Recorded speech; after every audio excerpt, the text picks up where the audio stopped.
यदि निष्ठा पूर्वक नाम जप किया जाए, निष्ठा अन्य कोई साधन नहीं। आप अपना क्या दूसरों के भी प्रारब्ध को नष्ट कर सकते हैं, इतनी सामर्थ्य है। एक बार कबीरदास जी के शरणागत हुए दिग्विजयी पंडित गंगा स्नान करने जा रहे थे। उन्होंने देखा बड़ी भीड़ लगी हुई है और शोरगुल हो रहा है, तो उस भीड़ में कौतूहल वश गए, क्या है, क्या हुआ। तो उनका कि आदमी आत्महत्या करने जा रहा था गंगा जी में, हम लोगों ने जबरदस्ती से रोक रखा है। वो कमर में पत्थर बांधे हुए बिल्कुल कगार पे खड़ा हुआ था, लोगों ने पकड़ रखा था। हुआ, भाई आप ऐसा क्यों कर रहे हैं? आत्महत्या सबसे निंदनीय महापाप है, इसको बहुत भोगना पड़ता है। आप ऐसा न समझिए ये शरीर छूट जाएगा तो आप सुखी हो जाएंगे, बहुत दुर्गति भोगनी पड़ेगी। क्यों आत्महत्या करना चाहते हो? तो उनका, मेरे शरीर में गलित कुष्ठ तुम्हें दिखाई नहीं दे रहा, इसकी दुर्गंध से मैं ही इतना पीड़ित हूं। दर्द तो है ही, पर इतनी दुर्गंध है कि बस मृत्यु ही मुझे अच्छी लग रही है। कोई औषधि काम नहीं कर रही, कोई मेरे से बात नहीं करता, कोई मेरे नजदीक नहीं आना चाहता। बोलो मैं ऐसी जिंदगी कैसे धारण करूं? मैं खुद उब गया हूं इस जीवन से, पूरा शरीर सड़ रहा है, इतनी भारी दुर्गंध है, कोई नजदीक नहीं आता, कोई मुझे प्यार नहीं करता, कोई मेरी सेवा नहीं करता, कोई मेरे से बात नहीं। अब कैसे मैं जीऊं? देख लो, कर्म का फल देख लो। आप आज स्वस्थ हैं तो आप भजन छोड़कर मनमानी आचरण कर रहे हैं। कल जब ऐसे कर्म फल की स्थिति आएगी जो आप कर्म किए हैं कि आपसे कोई बात भी नहीं करेगा, आपके पास भी नहीं कोई बैठेगा, आप खुद जीना नहीं चाहेंगे, वो कर्म आपको इतना दंड देगा। इसलिए सावधान रहो। अवश्य में भोक्तव्यम कृतम कर्म शुभाशुभम। जो आपके शुभ अशुभ कर्म है वो आपको भोगने पड़ेंगे यदि सावधान नहीं रहे। उन्होंने कहा कि तुम भगवान नाम की महिमा को जानते नहीं हो। यदि नाम महिमा जानते तो तुम आत्महत्या करने के लिए न जाते। छोड़ो पत्थर, मैं जो कह रहा हूं मेरी बात मानो। कमर से रस्सी से मैं जो पत्थर बांधा था छोड़ दिया। बोले खड़े हो गंगा जी में और राम डुबकी लगाओ, राम डुबकी लगाओ। 3 बार बोले, एकदम खत्म। ये उनकी कोई सुकृत नहीं थे जिसके शरीर में गलित कुष्ठ था। एक तो ये महान विद्वान शास्त्रज्ञ, दूसरी बात गुरु कृपा पात्र, तीसरी बात नाम महिमा को समझ चुके थे कबीरदास जी के द्वारा। कबीरदास जी ने इन्हीं को परास्त किया था। ये दिग्विजयी पंडित थे, कोई इनके सामने टिकता नहीं था, सब शास्त्र इनकी जिह्वा पे विराजमान थे। काशी के विद्वान घबरा गए कि अगर काशी को पराजित कर दिया तो बहुत बड़ी ये निंदा का विषय होगा, क्योंकि ज्ञान समुद्र काशी है। उनका इससे तो जीत पाना बड़ा कठिन, इसकी तो जिह्वा पे सरस्वती बैठी हुई है। उन्होंने कहा कि यदि हमारे यहाँ के सबसे बड़े पूज्य महापुरुष कबीरदास जी अगर वो हार गए तो पूरी काशी हार गई। तुम उनको परास्त करो जाकर। यहाँ किस किस से आप विद्वता पूर्वक वाक युद्ध करेंगे? एक से एक विद्वान है, सालों लग जाएगा। हम सब सहमति देते हैं कि आप कबीरदास जी को परास्त कर दे, मानो वाराणसी परास्त हो गई। ठीक है, कबीरदास जी के पास गए। उन्होंने कहा शास्त्रार्थ करना चाहते हैं। हमें शास्त्र कहाँ आता है? कबीरदास बोले पराजय लिख दो, इसमें दस्तखत कर दो। हाँ करवा लो जहां दस्तखत। बोले काशी के विद्वानों ने कहा है कि आपकी पराजय पूरी काशी की पराजय। तो बोले फिर रुक जाओ, हम तुमसे प्रश्न करते हैं कि पढ़ के समझे हो या समझ के पढ़े हो? अब जो हरि के चरणारविंद के प्रेम में डूबा हुआ है उसकी वाणी सरस्वती भी नहीं समझ सकती। पहली बार उसकी बातें ही समझ में नहीं आई कि बाबा प्रश्न क्या कर रहे हैं। फिर हाथ जोड़ा, कहा महाराज एक बार फिर प्रश्न कीजिए।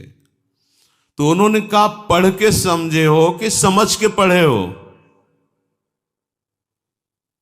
जैसे कोई किसी को स्तंभित कर दे मंत्र के द्वारा, बुद्धि ही काम नहीं कर रही, पूरी सभा लगी हुई है कौतूहल देखने के लिए। अब वो ये शास्त्र खोले वो शास्त्र खोले, कुछ कहा महाराज हमारे तो प्रश्न ही की धरा समझ में नहीं आ रही। बोले तो उत्तर क्या दोगे, शास्त्रार्थ क्या करोगे, जब प्रश्न की ही धरा तुम्हें समझ में नहीं आ रही तो व्यर्थ में अभिमान लिए घूम रहे हो दिग्विजयी का। पढ़ के समझे हो कि समझ के पढ़े हो? हम तुम्हें बताते हैं तुम ना पढ़ के समझे हो ना समझ के पढ़े हो। अगर समझ के पढ़े होते तो सब शास्त्रों का सार है भगवान के नाम में प्रेम, भगवान के चरणों की भक्ति। अगर पढ़ के समझे होते तो अब तक समझ गए होते कि सबका शास्त्रों का सार क्या है, तुम समझ ही नहीं पाए। उन्होंने उसी समय सब गंगा जी में शास्त्र प्रवाहित कर दिए और श्री चरणों का कबीरदास जी के आश्रय ले लिया, शिष्य बन गए और नाम जप करने लगे। उनकी ये निष्ठा कि 3 बार नाम, ये उनकी निष्ठा, उससे उनका गलित कुष्ठ चला गया।